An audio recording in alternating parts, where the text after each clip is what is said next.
Hello everyone! Kamusta? Kamusta? Welcome pong muli sa Patrings Kusina! Ang gulay baw. Ang gulay ay pampahaba ng buhay.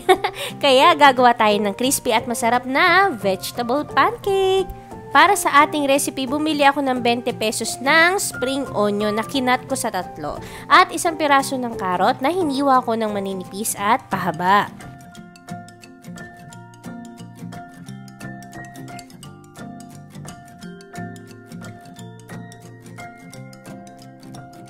Ngayon po ay sasamahan natin ng 1 cup ng harina ang ating mga gulay.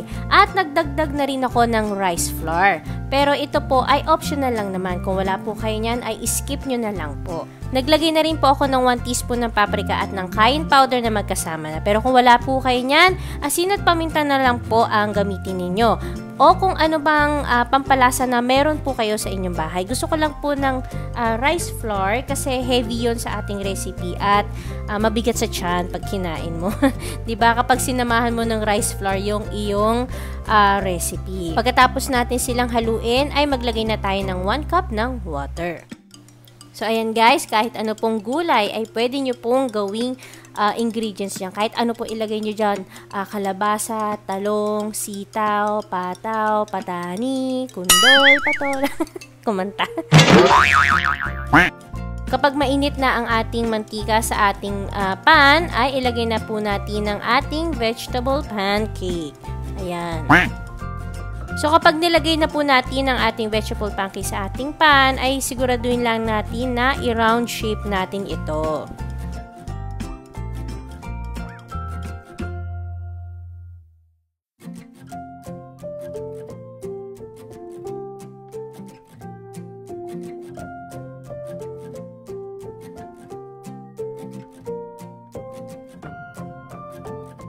Kapag nagagalaw na ninyo ito o napapaikot na ninyo, ibig sabihin ay luto na ang ilalim nito. So, i-flip lang natin ito ng dahan-dahan. Ayan. So, hayaan lang natin na mag-crispy naman yung kabilang side nito. So, ayan. Kung nakikita nyo, diba mukha siyang makapal? Dahil yan sa rice flour na ginamit natin.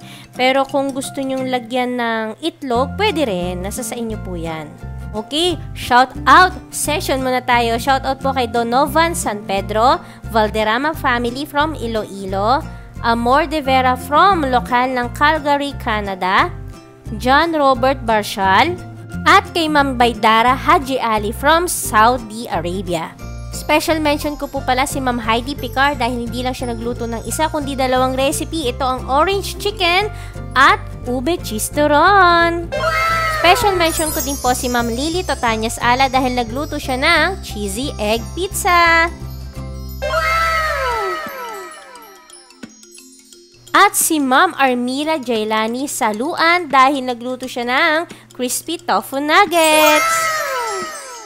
Wow! Para sa kumpletong costing ng ating recipe ay huwag niyo pong kalimutan na i-click ang icon na yan at basahin niyo pong mabuti ang description box po natin sa ibaba. Kung nagustuhan niyo po ang recipe natin for today, ay huwag niyo pong kalimutan na i-like ang aking video. Subscribe na po kayo sa aking channel. Kita-kits po tayo next week. Bye-bye!